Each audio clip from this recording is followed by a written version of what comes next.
माँ तू सबसे प्यारी है, माँ तू जग में न्यारी है।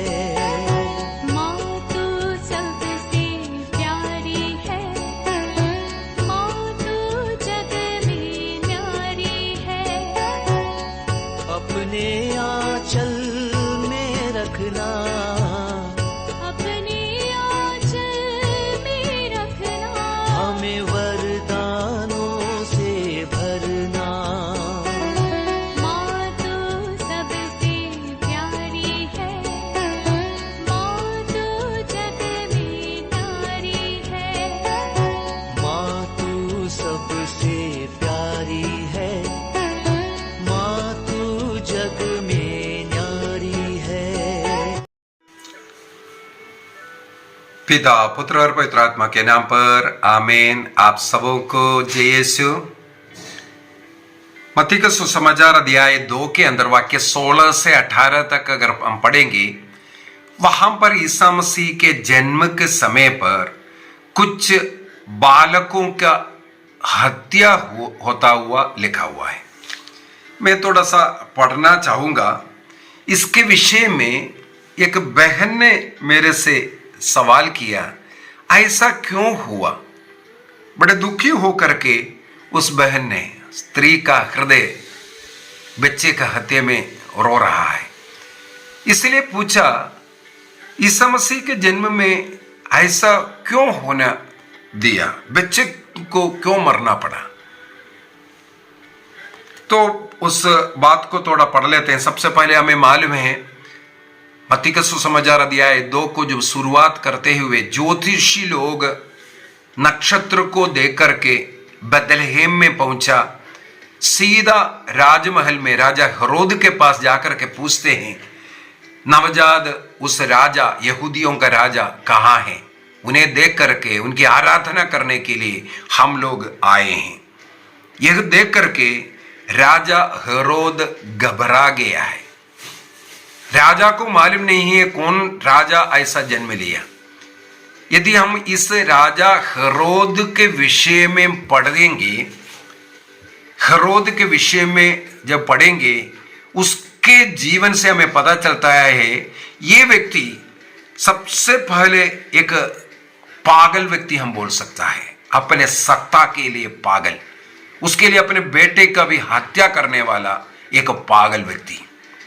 दूसरा, अपने जो सत्ता बचा कर रखने, कुर्सी बचा कर रखने के लिए हेरोद कितने भी हद पर जा सकता है, क्रूर स्वभाव का एक व्यक्ति था। हेरोद के जीवन को अलग से अगर हम पढ़ेंगे तो हमें इस प्रकार पढ़ने के लिए मिलता है। एक भीरू भी है, दूसरा एक क्रूर व्यक्ति है, तीसरा वो एक पागल व्यक्ति था। अपने सत्ता के लिए अपने पत्नी, अपने बच्चे, सबों को मार डालने के लिए वो तैयार है। उसके सामने कुर्सी ही सबसे बड़ा है, ना ईश्वर, ना प्रियजन, ना कोई। उसको बचाने के लिए इस प्रकार का हरकत करने वाला था। इस प्रकार का राजा के पास, हेरोद के पास आकर के ज्योतिषी लोग पूछते हैं, वो राजकुमार कहाँ है जो जन्म लिया, यहूदियों का राजा कहाँ है वो। हम उन्हें देख करके दंडवत करने, आराधना करने के लिए आए। घबरा करके अपने देश में जितने भी ज्योतिषी लोग हैं, ऐसे ऐसे जो लोग हैं, उनको सबको बुला करके वो पता भी करते हैं। तब उन्होंने पुराना विधान का वचन को कोट कर, हाँ अभी समय आया है मुक्तिदाता का जन्म का, और इस प्रकार यहूदियों का राजा का जन्म का वर्णन करते हैं। तो इन ज्योतिषियों को भेजते हैं, तुम लोग जाओ, जाकर के देख करके हमें भी बताना कहाँ है, हम भी जाकर के उनकी आराधना करें। ये ज्योतिषी लोग स्वीकार करते हुए जाते हैं। जिस प्रकार तारा लेकर के गया बेथलेहम के गौशाले में, जब जन्म लेने वाला उस बालक को अपने माता पिताओं के साथ घर में पाया, वहां जाकर के उन्हें भेंट अर्पित किया और उनकी आराधना किया। उस बात को हम लोग वाक्य 9 से पढ़ते हैं। वे राजा की बात मानकर चल दिए, अर्थात वो वापस आकर के बताएंगे वो बालक कहाँ है। उन्होंने जिस तारे को उदित होते देखा था वह उनके आगे आगे चलता था, और वहां बालक था जिस जगह के ऊपर ये पहुंचने के बाद ये तारा ठहर गया था।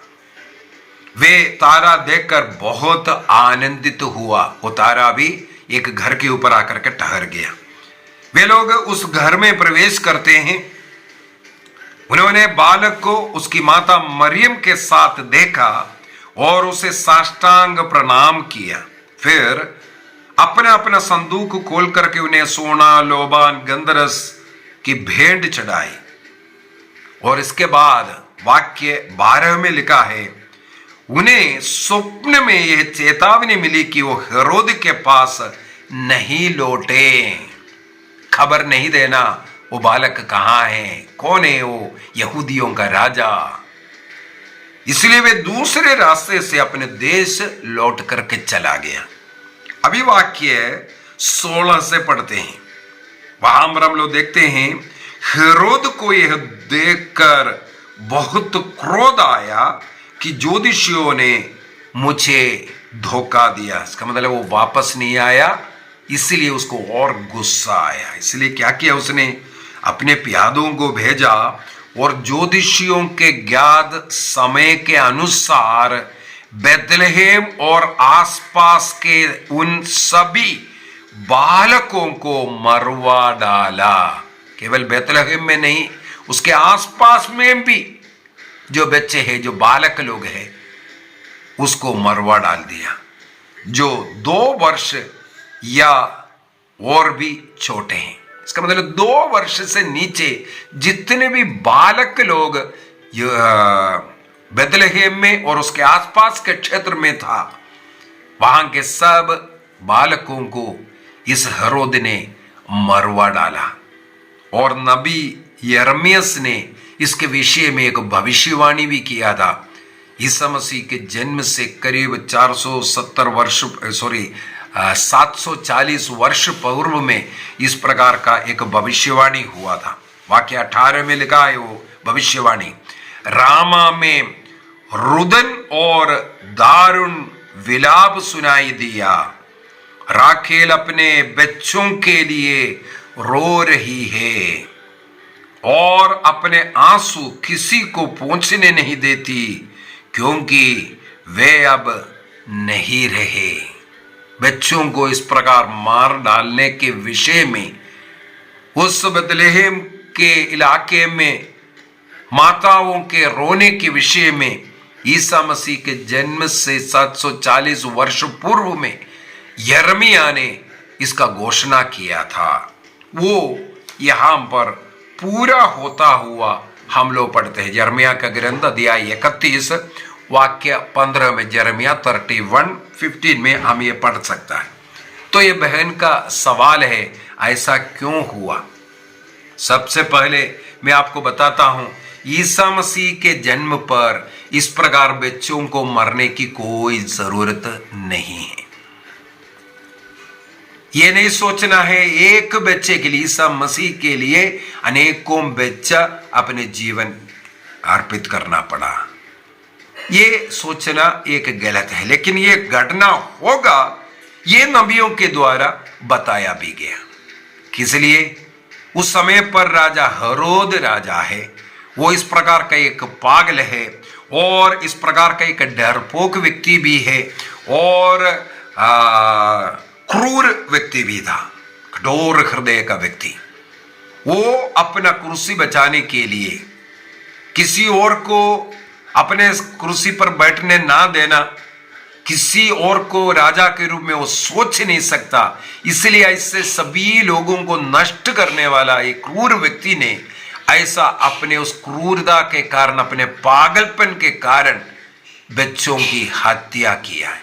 चर्च के वेदी में आसपास जो भी डेकोरेशन का जो बनाता है, उसमें हम लोगों को मिलेगा एक छोटा सा सर, एक छोटा बच्चा जैसे, कई ऐसे चित्र के साथ 2 पंख भी दिखा करके, ये एंजल जैसे हम लोग सोचते हैं उसको ये एंजल है करके, नहीं, ये एक्चुअली इन अबोध बालकों का रूप है। प्रभु ईसा मसीह के लिए सबसे पहले शहीद होने वाला उन बालकों का रूप है। ऐसे छोटा एंजल जैसे जो बनाकर रखता है, शरीर के साथ ही अनेकों स्टैचूज या तस्वीरें बनाता है।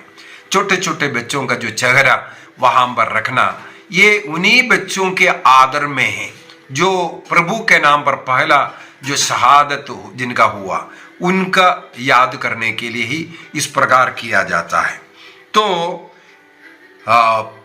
ईसा मसीह को या प्रभु को खत्म करना नहीं, राजा एक दूसरा राजा उनके खिलाफ उठ करके आ रहा है, उस राजा को खत्म करने का उद्देश्य में ही ये हत्या हुआ है। तो वो राजा दाऊद के सिंहासन पर हमेशा के लिए बैठने वाला वो प्रभु ईसा मसीह था। इसलिए ईसा मसीह के जन्म पर यह सब घटना हुआ था। तो ये केवल जो हुआ है, घटना हुआ है, वो राजा हेरोद का पागलपन, उनकी क्रूरता और उनका डर भय उनका कुर्सी जाने का, इसी कारण ही हुआ था। वो ईसा मसीह राजाधिराज प्रभु होने के कारण हुआ है। वो उनका मन में जो दूसरा राजा नहीं होना है, इसलिए मेरे विचार में जिस बहन ने उसको सवाल किया था, और आप लोगों को भी ये जवाब समझ में आया होगा। आइए हम अपनी आंखें बंद करें। इस समय पर हम ऐसे अबोध बच्चों के लिए प्रार्थना करें जो गर्भ में ही मारा जा रहा है अबॉर्शन के द्वारा। बच्चा नहीं चाहिए बोल करके अनेकों लोग कृत्रिम रीति का इस्तेमाल करते हैं, चाहे दवाई, चाहे बच्चा ना होने के लिए किसी भी कृत्रिम रीति को इस्तेमाल कर रहा है, या अनचाहे बच्चे बोल करके बच्चों को अबॉर्ट कर रहा है। जन्म के बाद अनेकों बच्चों को उठा करके फेंकते हैं, मारते हैं, मार डालते हैं। ऐसे बच्चों को याद करें, प्रभु से प्रार्थना करें। ये बच्चे कोई गलती नहीं किया, लेकिन गर्भ में ही मार डाल रहा है।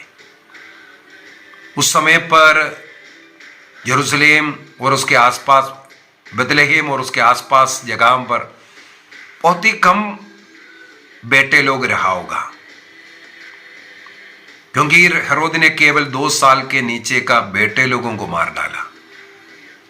लेकिन आज हमारे दुनिया में ऐसा एक तस्वीर है, प्रतिदिन लाखों बच्चों का हत्या होता है।